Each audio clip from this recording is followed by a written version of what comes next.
Guru Brahma, Guru Vishnu, Guru Devo Maheshwara, Guru Sakshat Param Brahma, Tasmai Shri Gurave Namah. Tasmai Shri Gurave Namah. Sadashiva Samarambham Shankaracharya Madhyamam Asmadacharya Paryantam Vande Guru Parampara.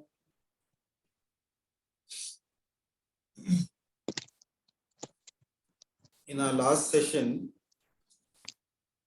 we started the study of this small text, small but very deep text, this Manisha Panchakam.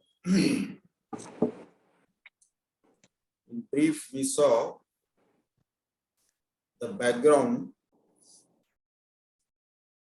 on the basis of which these 5 shlokas were composed of Manisha Panchakam. Adi Shankaracharya, along with his disciples, after a bath in the Ganges, on the way to Kashi Vishwanath temple, sees a sweeper, Chandala sweeper, coming from the opposite direction, and tells him to get out of the way.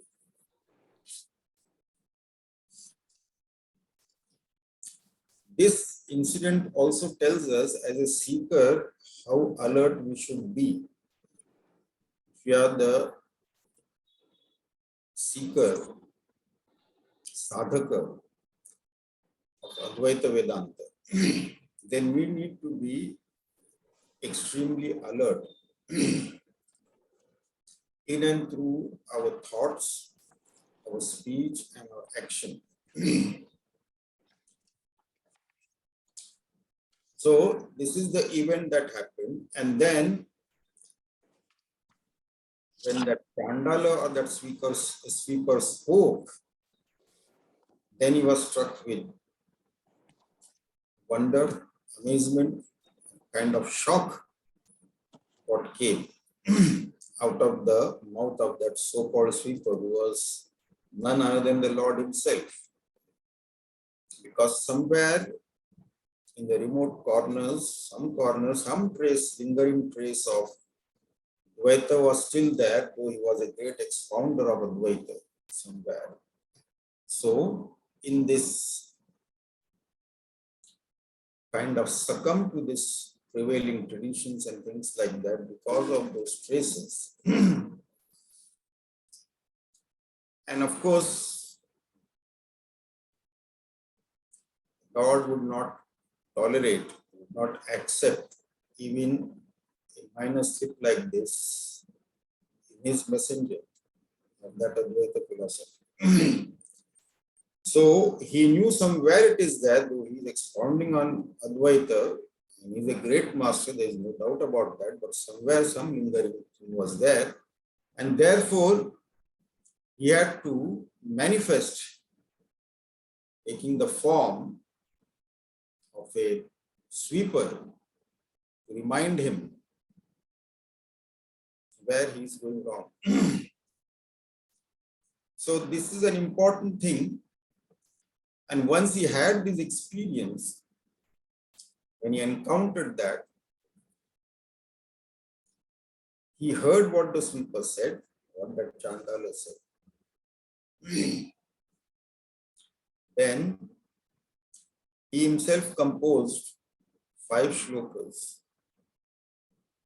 This Manisha Panchakam. Manisha means firm conviction. So 5 shlokas on his firm conviction. Conviction about what?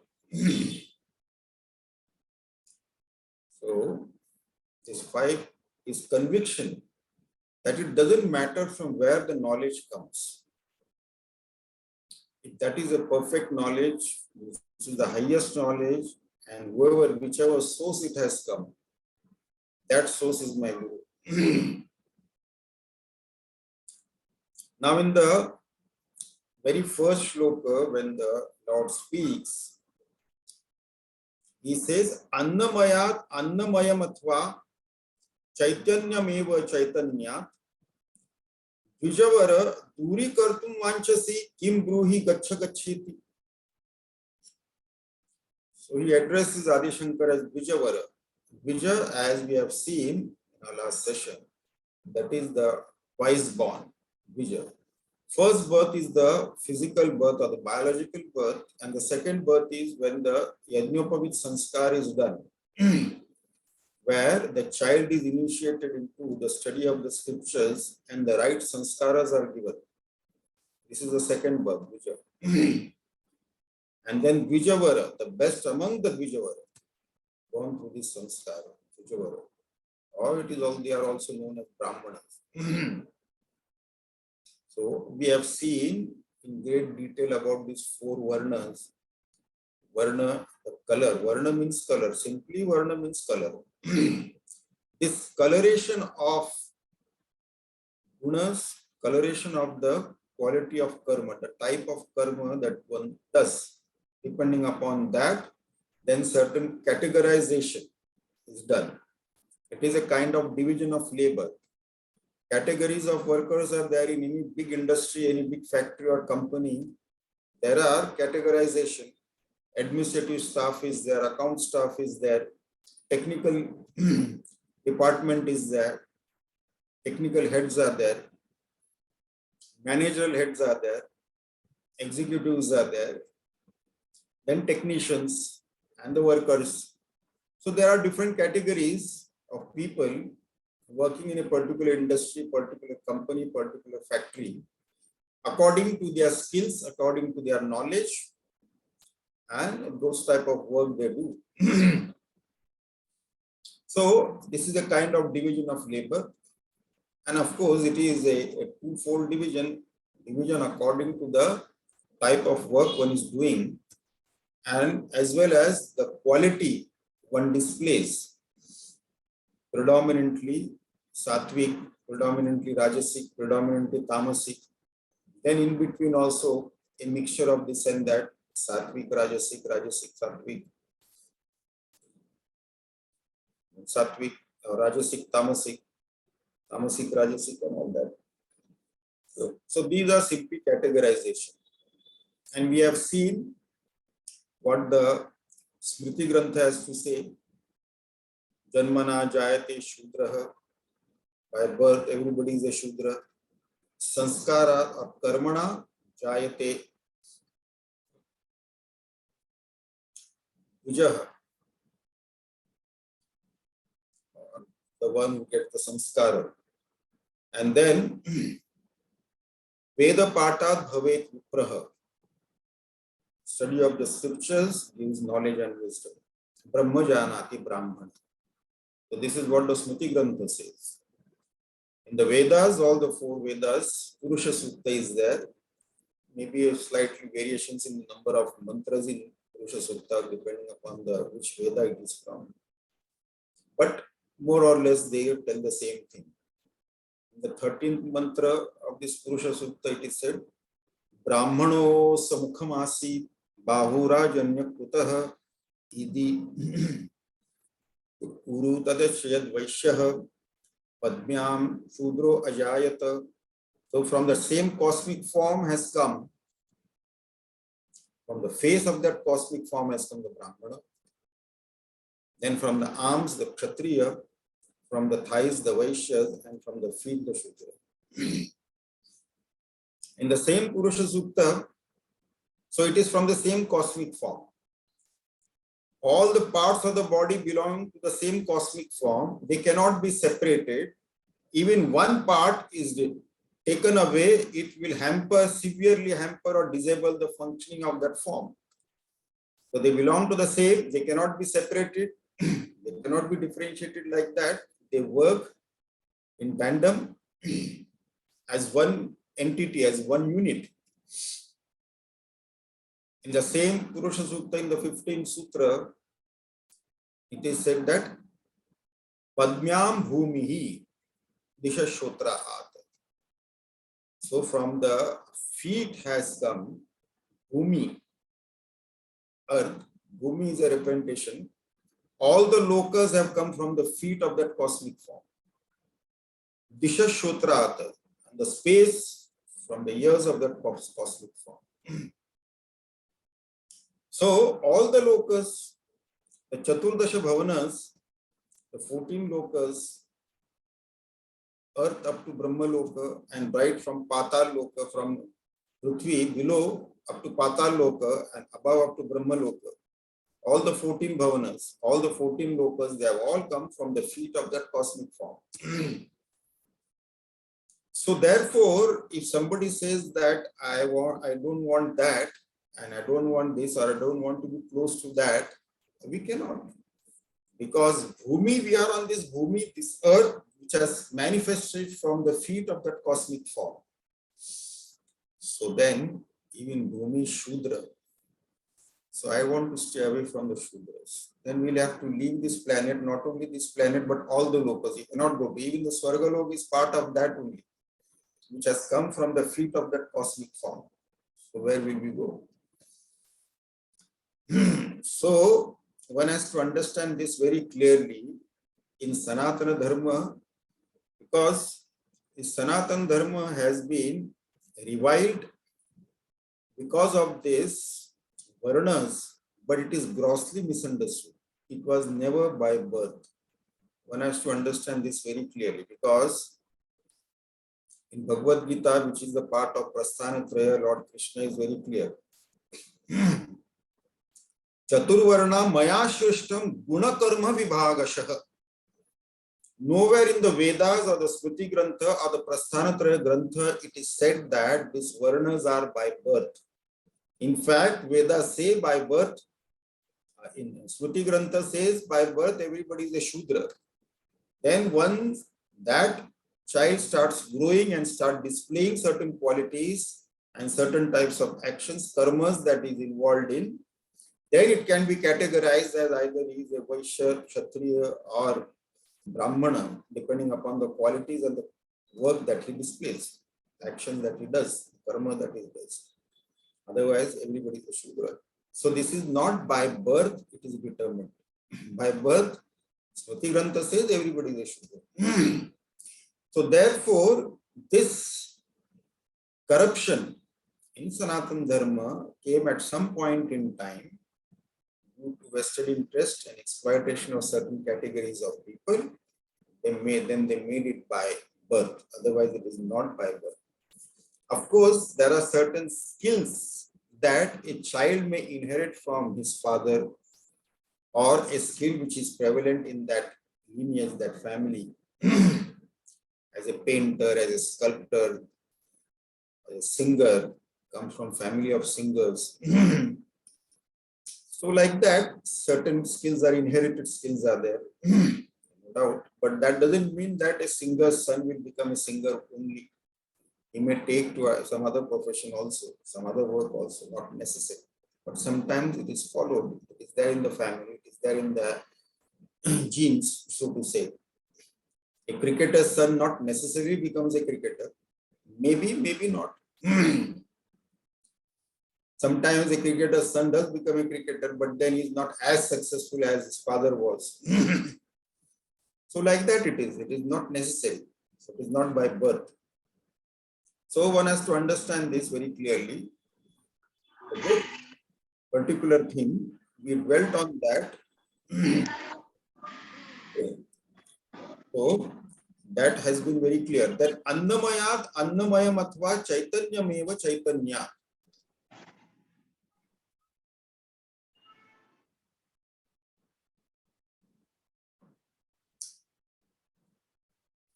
So here these two things are there. Annamayat Annamayam Athva, where he asks Shankara, what are you asking me to? For one Annamaya kosha, one food sheath, to get away from another food sheath. Both are Annamaya only. The material cause of both the forms are the same. These two forms can be separated, but can the form be separated from the material cause, which is the same?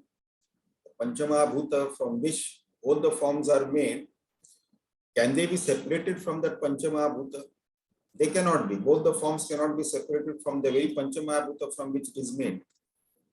If a mud pot is separated from the mud, then it will cease to exist. So, Annamayat Annamayam Atva, and then Chaitanyam Eva Chaitanya. Or are you asking for the consciousness that is expressing to that form and that is expressing to this form to get away from each other? It is the same consciousness that is expressing to both the forms. This consciousness cannot be separated. So, what do you want me to do? Tell me. Here we have seen this Pratibhimbavada and Avachedavada. This is again repeated in the next shloka also. Pratibhimbavada. Avachedavada is the conditioning theory.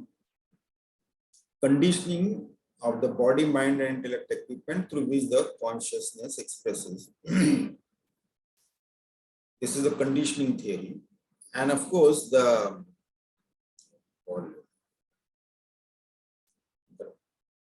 reflection theory, Pratibhimbavada. Pratibhimbavada is the reflection, consciousness reflected in the mind intellect equipment, gives rise to that Jiva Bhava, the ego. So, and that is consciousness expressing to the body, mind, intellect equipment, the conditioning theory, which gives this Jivatma Bhava. These two are the theories, and here this Lord, in the form of that sweeper, has told about both the theories, and he continues on the same line in the next shloka. Now, today we pick up a new shloka, shloka 2 of this. What the Lord says. Kim Gangam Buni Bimbitera Tembaramanau Chandalavati Paya Pure Chantaramasti Kanchana Ghati Mrutkumbhayor Vambare Pratyak Vastuni Nistaranga Sahaja Nandavabodam Budhau Viproyam Shvapachoyamithyapi Mahan Koyam Vibheda Brahmaha.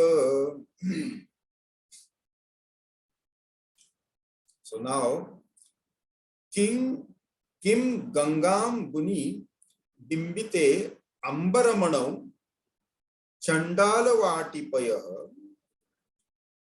Pure cha antaram asti kanchana ghati va mrutakumbhayoho ambare pratyak vastuni nistaranga sahaja ananda bodha ambudhau विप्रह अयम श्वपचः अयम इति अपि महान कह अयम विभेद भ्रमः. Very beautifully he has put this. This first one, Kim Gangam Buni Bimbatem Barambalam Chandala Vatipaya. This is the Pratibhimbavada, the reflection theory. Now, Ambaramanau is the jewel of the sky. Ambaramanau, jewel of the sky. Bimbate is reflected in Gangambuni, that is the Ganges water. Chandala Vatipayaha, or by the wayside, some ditch of some dirty water, or something like that. So that jewel of the sky, the sun, reflected either in the water of this holy Ganges or holy Ganga, or that dirty ditch water it is reflected in. The sun is one, of course. Its reflections are many, depending upon the medium of reflection from where it is reflected. So, the sun is the same, though the reflection may be millions and millions of reflection of the sun. And the medium in which it is reflected, reflecting medium also may be different. Pure waters also, dirty water, turbid water, muddy water, calm water, disturbed water, so many different quality of water and state of water is there. So actually the sun is the same, its reflection also has to be the same. But because of the different reflecting medium, it appears to be different. But even though it may appear to be different, the reflections, it doesn't affect the sun. The sun is the same.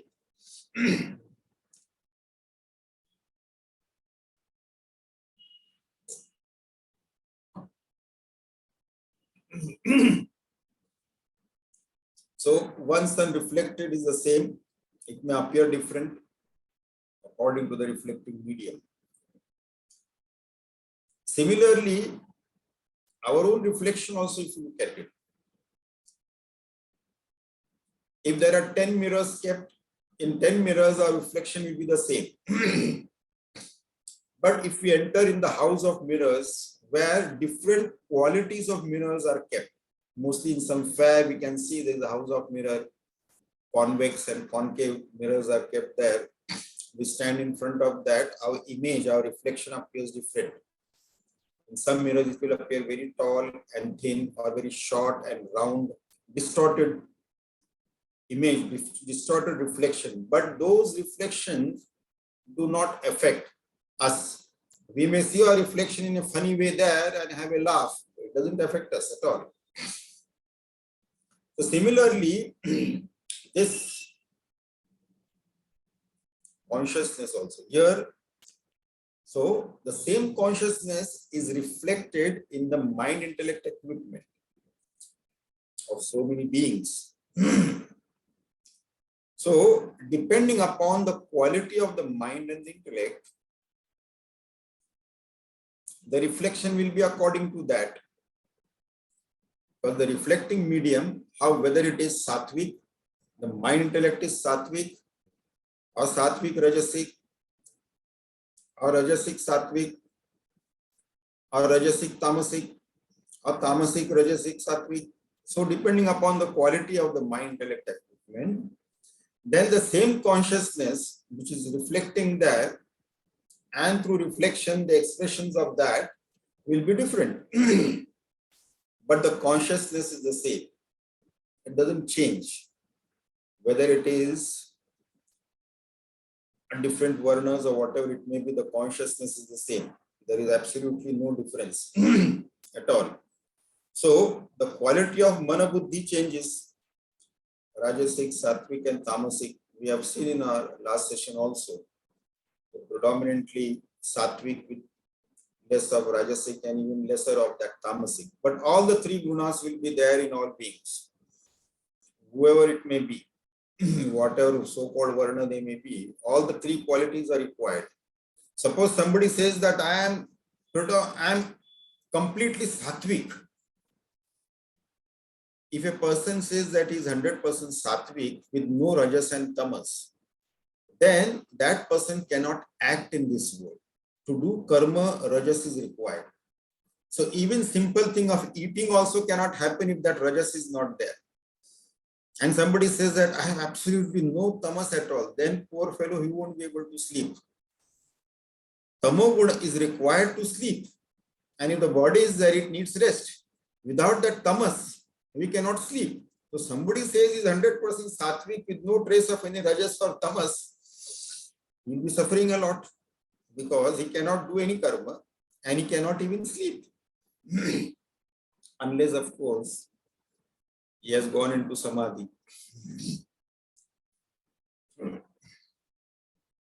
So the variations are there, no doubt. Accordingly, the quality is there, quality of the mind intellect is there, but the consciousness that is reflecting in that is one alone. The mind intellect may be millions and millions, billions of mind intellect will be there, or billions of qualities they may be there, but one consciousness is reflecting through that. So, like millions of gadgets are there, hundreds and hundreds of gadgets, different types of gadgets are there, but it is one electricity that is powering and enlivening those gadgets. That is important. You have to understand that very clearly. Then, पूरे च अंतरम अस्ति कांचन घटी वा मृत्कम कुंभयोः अंबरे. Now, in the second line, is the Lord says, Antaram asti kanchana ghati, gold pot, kanchana ghati, va, or mrut kumbhayoho, or a mud pot. So the space that is there in the gold pot and in the mud pot, are they the two spaces of different quality, or is it of the same quality? The conditioning of the limitations put on space are different. One is the conditioning of gold wall in the form of pot. The other is conditioning of the mud wall in the form of pot. The conditionings are different, but the space that is there inside both the empty pot is the same quality. Just because the space is in the gold pot, it is not some special quality space. Space is space alone. It is not different. Now here in the first line, he gives the Pratibimbavada. In the second line, he gives the Avachedavada, or the conditioning theory.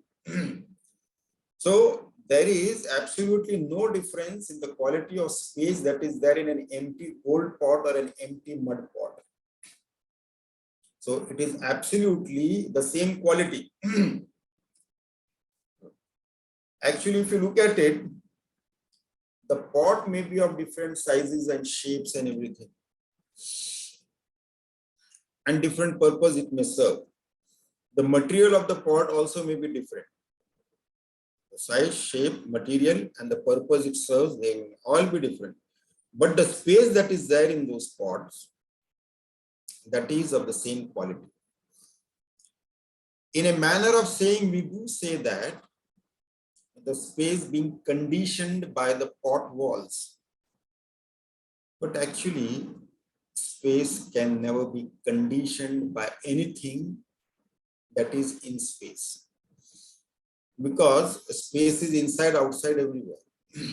Without space, nothing can exist also. So space itself cannot be conditioned by the walls created in space. So, pure cha antaram asti kanchana ghati mrut kumbhayoho ambare. So this is, it cannot be conditioned at all because it is an infinite thing. So everything exists in space. Pot itself is existing in space alone. So also now, this self, the pure self, the pure awareness, pure consciousness, it cannot be conditioned by anything that is superimposed on that. So-called pot, superimposed on space, it doesn't get conditioned by that. The form, the body, mind, intellect equipment superimposed on that consciousness, that infinite, all-pervading consciousness, cannot condition the self, cannot condition the pure consciousness. It is the same. So, whether that upadhi, whether that conditioning is of the body, mind, intellect equipment, and whether it has been divided depending upon the guna and karma as Brahmana, Kshatriya, or Vaishya, Shudra, that doesn't change the quality of that pure consciousness. The self is the same everywhere. So, this has to be very clear. There should be no doubt about that.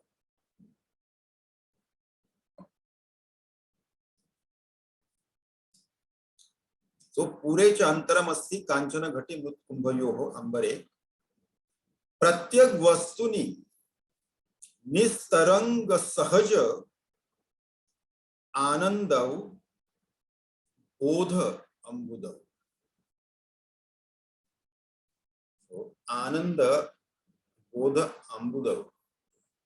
So the ocean of that pure blissful awareness, you see, where there are no ripples of thoughts, nistaranga, there is no taranga, no ripples there, absolutely. So there are no thought taranga, vritti taranga. So this is the infinite ocean of bliss, the pure awareness, blissful awareness, the ocean of pure blissful awareness, where there are no question of any ripples of thought. It is thought free. So now he is asking, in that infinite ocean of pure awareness, pure blissful awareness, where there is no question of any ripples of any thought there, how can there be a difference of a Brahmana or a sweeper or a chandala? How can there be such differences there? How does they can enter? Somebody is a Brahmana, somebody is a dog eater. How can that be?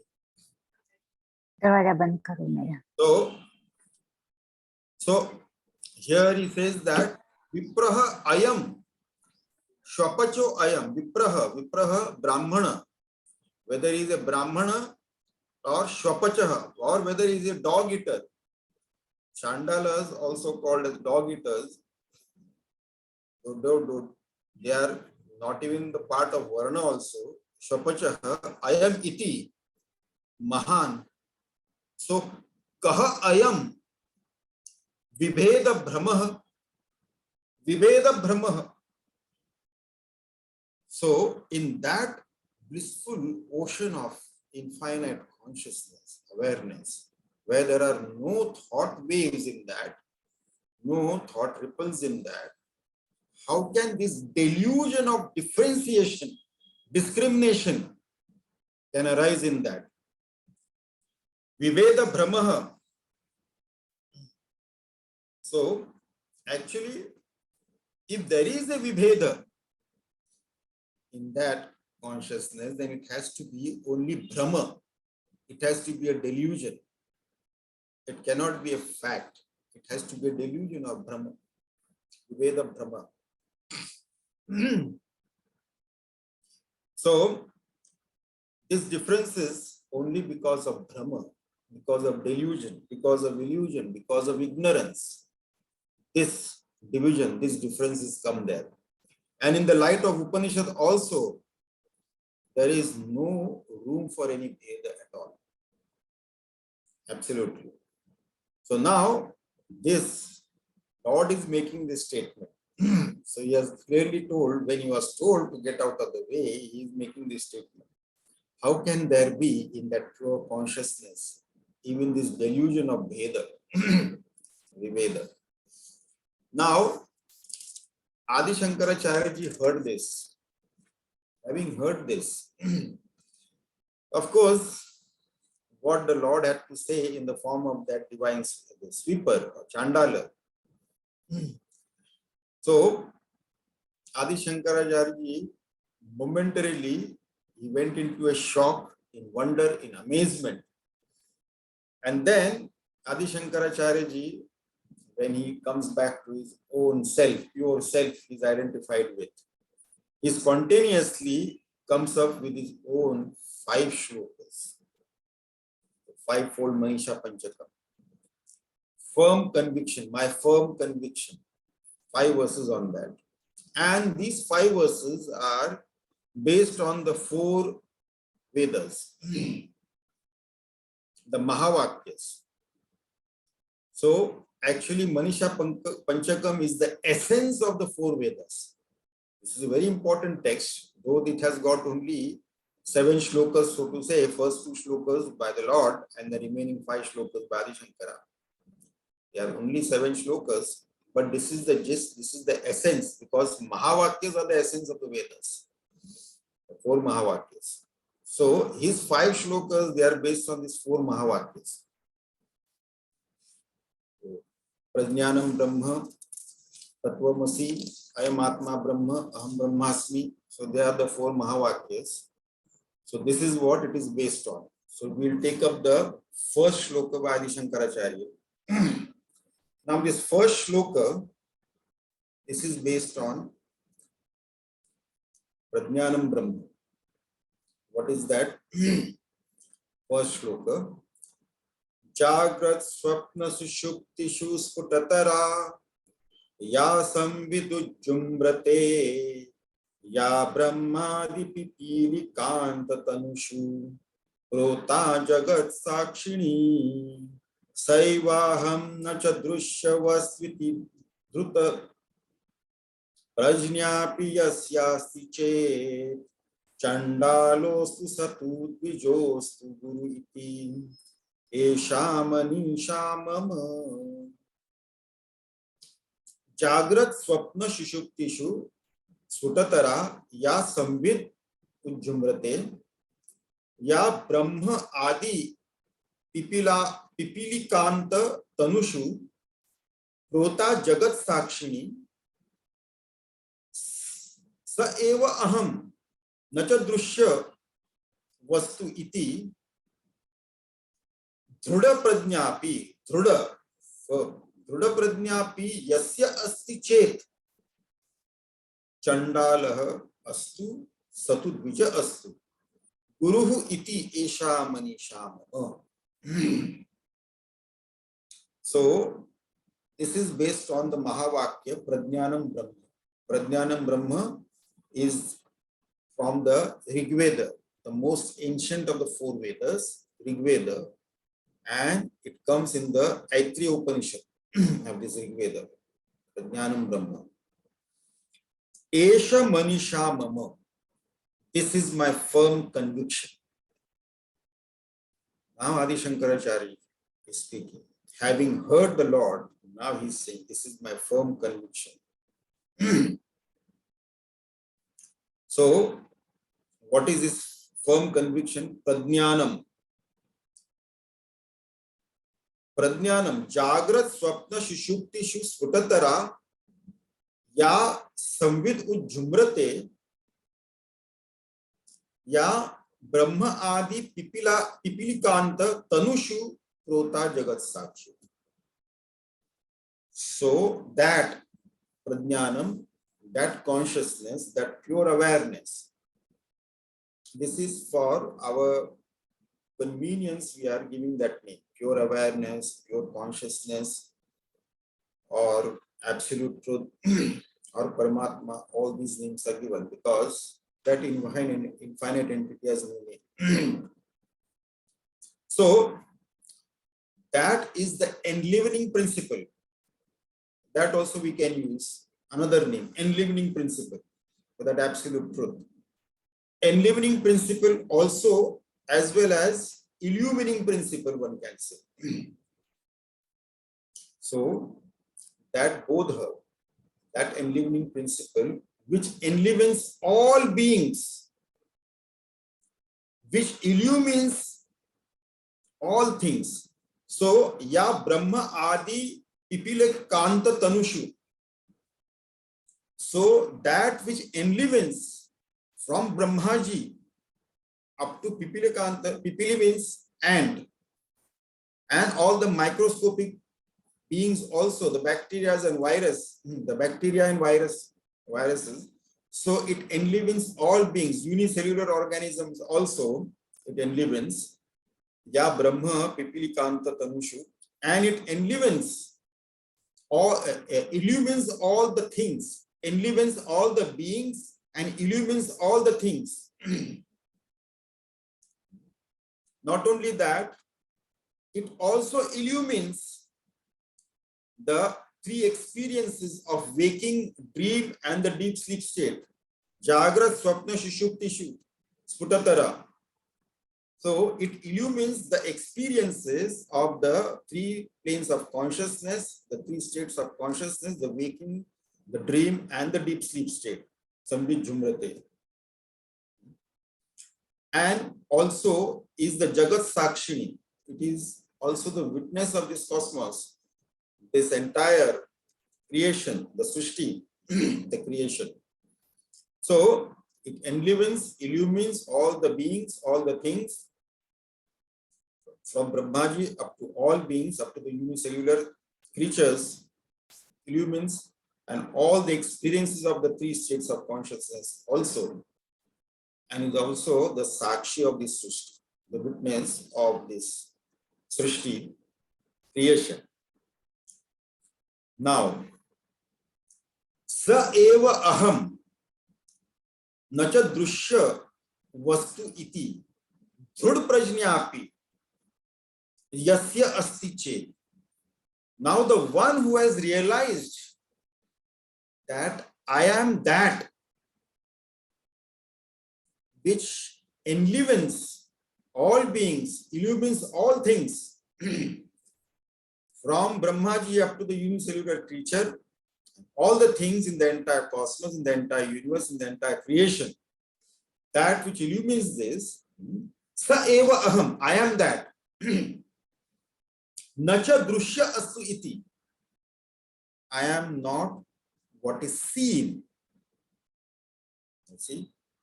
So, one who has realized this very clearly, that consciousness which illumines everything, I am that consciousness and not the seen. Sa eva aham nacha drushya iti, nacha drushya vastu iti. So I am not the seen. Seen means whatever is seen, I am not that. Other than the body, so many things I see, I am not that. Not only that, the body also is a seen object. I am the seer of this body, so I cannot be the body also. So, so I am the seer. So what is seen, I cannot be that. So this body, sense organs, pranas, mind, intellect, they are all the seen. They are all the known. So they cannot be I. Sa eva aham nacha dushya vastu iti. Dhruda prajnyapi. Dhruda prajnyapi. That is the firm conviction, the one who has realized this self. Yasya siche. The one who has realized this firmly, that I am none other than that pure consciousness and nothing else. So then, Chandala astu satu dvija astu guruhu iti esha manisha. So, let him be Chandala or let him be a Brahmana. It doesn't matter to me, Adi Shankaracharya says. He is my Guru. So, now the one who has known that he is the seer, not the seen, he is the knower, not the known, because Prajnanam Brahma, consciousness is everything. Now here two things we have to understand. Understanding this consciousness. We have of course done this exercise many times. We have seen when we were elaborating on the reasons why we cannot be this form. PMI, Panchakoshas, why we cannot be this. So we have seen, we have given so many reasons. Because then we have also come to the understanding also that the entire world of matter, because body, mind, intellect is also matter, gross and subtle matter. World of matter, you see, and then matter manifests, energy manifests as matter, matter unmanifests as energy, but they are all insentient. And they are all in space, made up of Panchamahabhuta. Space is a substratum for everything for that. But then they are inert and insentient. And therefore, we have seen in our the 14 reasons that we have seen why I cannot be this body, that we have clearly seen. The substratum has to be subtler and more pervasive. This we have seen. Among the Panchamahabhutas, the least pervasive is the earth element. More pervasive than the earth is the water element. More pervasive than that is the fire element. More pervasive is the air element. And the most pervasive and the subtlest of all is the space element. Space supports everything that is there. The cosmos, the entire cosmoses, billions of cosmoses. But again, space is insentient, inert, non-living. And therefore, there has to be a conscious knower. And that has to be subtler than space and more pervasive than space and the knower of space. So that is the substratum of everything. That is consciousness. So it is all pervasive everywhere at all times. So most pervasive, the subtlest of all, substratum of everything. So Prajnanam Brahma. And that Prajnanam is Brahma, the absolute truth. Now here another important thing that we need to understand is that here Adi Shankaracharya says, Chandalaha astu satu vijaha astu guruhu iti esha manisha mama. Whoever it may be, I couldn't care less, whether he is a Chandala or a Brahmana or whoever it may be. He is my guru. Now, one example comes from Dattatreya Avadhuta.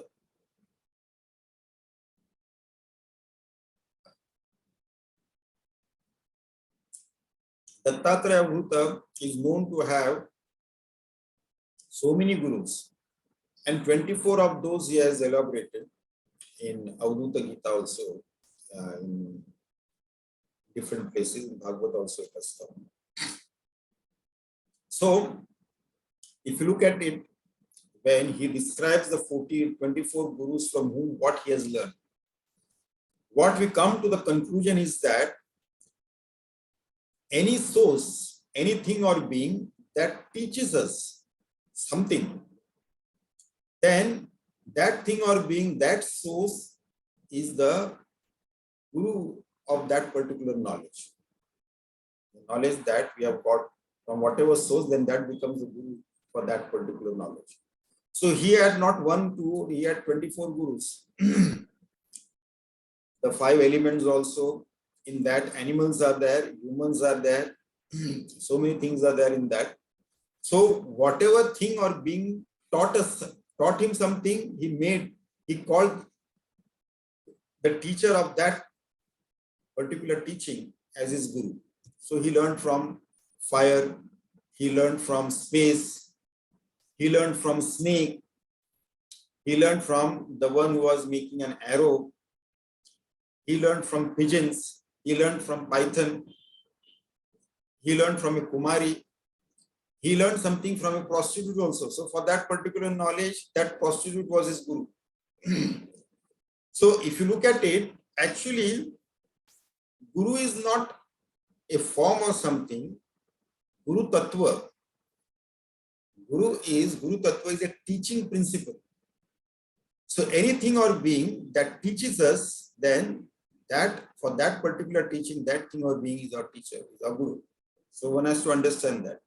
So irrespective of whatever it may be, the Dattatreya Avadhuta, he accepted even a prostitute as his guru because he learned something from her.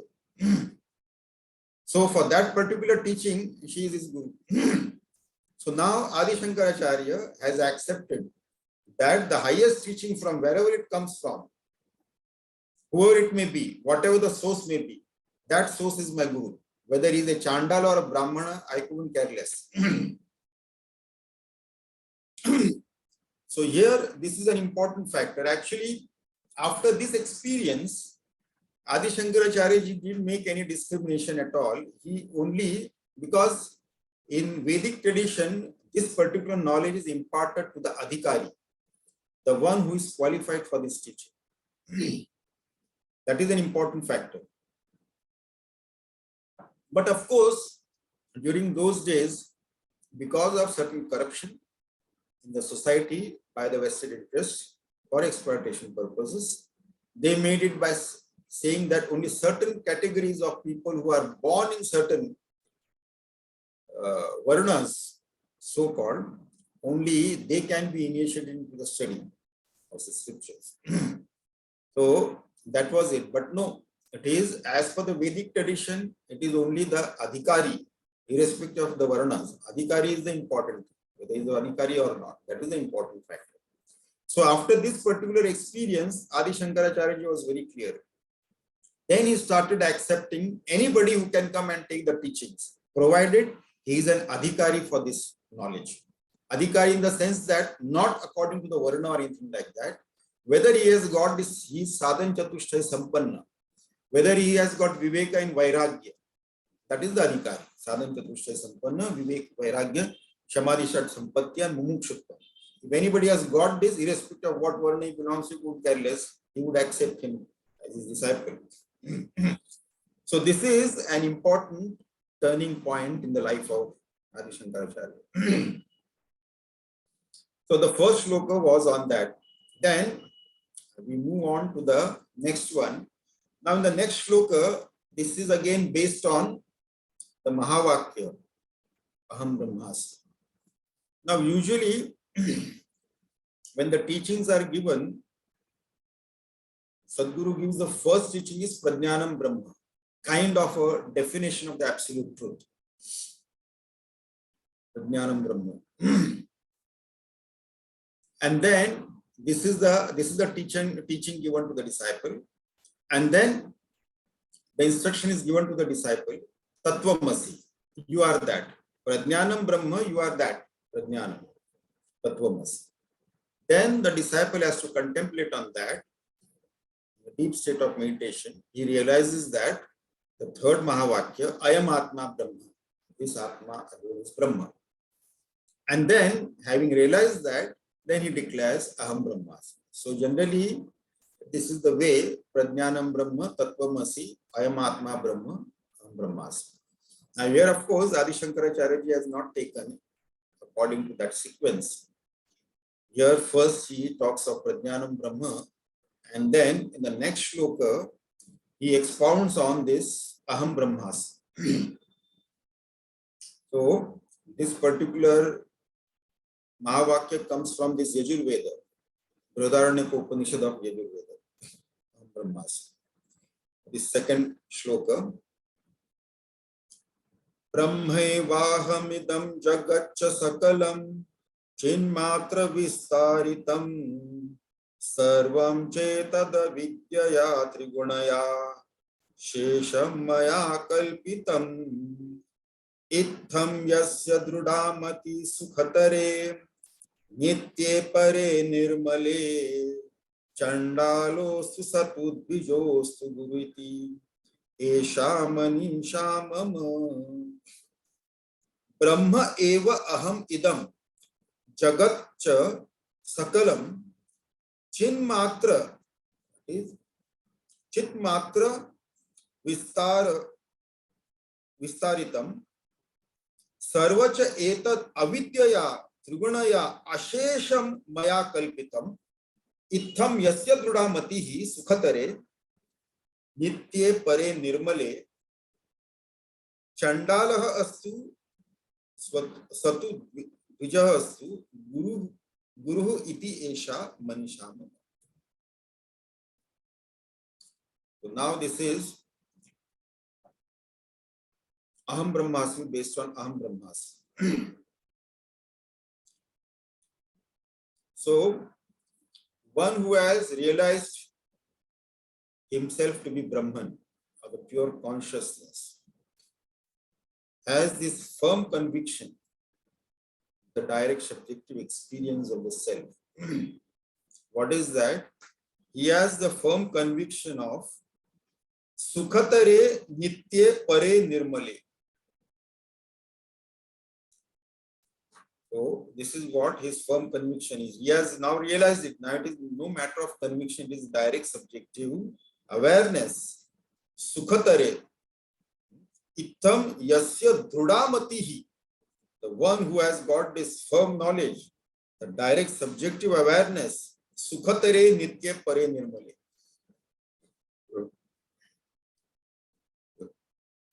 So now sukhatere is the infinite bliss.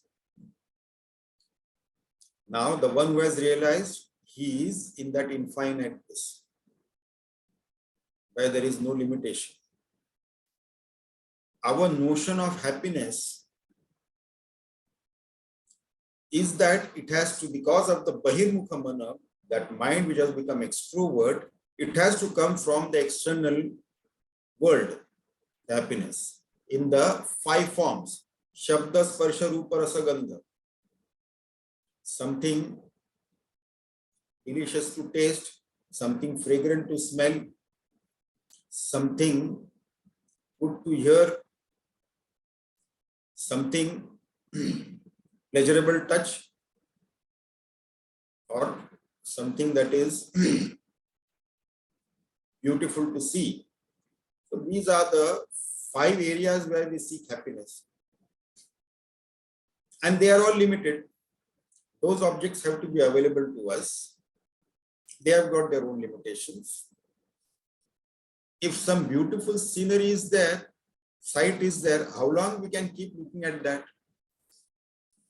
A few seconds, a few minutes, an hour or 2. And after that we want to go and sleep. It doesn't affect us. It doesn't give us that pleasure. Okay, it is very beautiful. Yeah, nice to look at. How long can we keep looking at that? Compared to that, maybe something very fragrant smell. Even if we close our eyes, we can get the smell. We can enjoy the smell. We don't have to keep looking at that. Coming from a very fragrant flower or something like that. But again, it has got also limitations. Delicious something to eat. How long can we eat? This time when I was there in, I visited Dehradun, I stayed there. The place I stayed there, they had that apartment in a place was surrounded by mountains and all that. And in their complex, they have a golf course and all that. So that fellow, my host, told me, "Isn't it beautiful, Swami? There's a golf course and greenery and mountains around." I said, "Yeah, mountains are good. But how long we can keep looking at those mountains?" Things are there, however beautiful it may be, how long we can keep looking at that? So it has got its own limitations.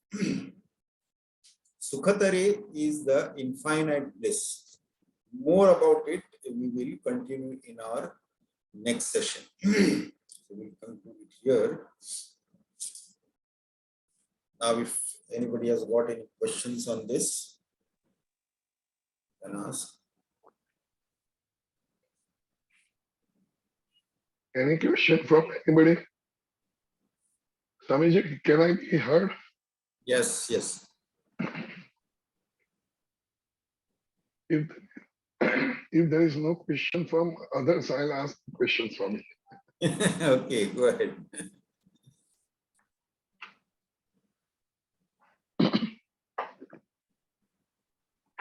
Swamiji, the theory of conditioning as well as the reflection is understood. Now, when we do meditation, when we are in amatra or sandhikal, during that period,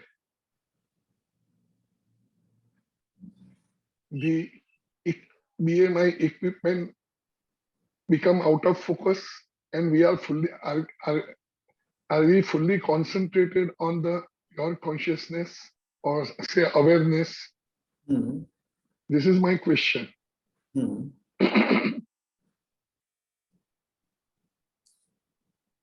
Are we completely lost into that amatra or the sandhikala? When we are completely lost into that, then nothing will disturb us. Absolutely. You see, the awareness, it takes time, no doubt, and each and every one of us, without exception, will get to that. There is no need to be frustrated with that. We'll definitely get to that because we are that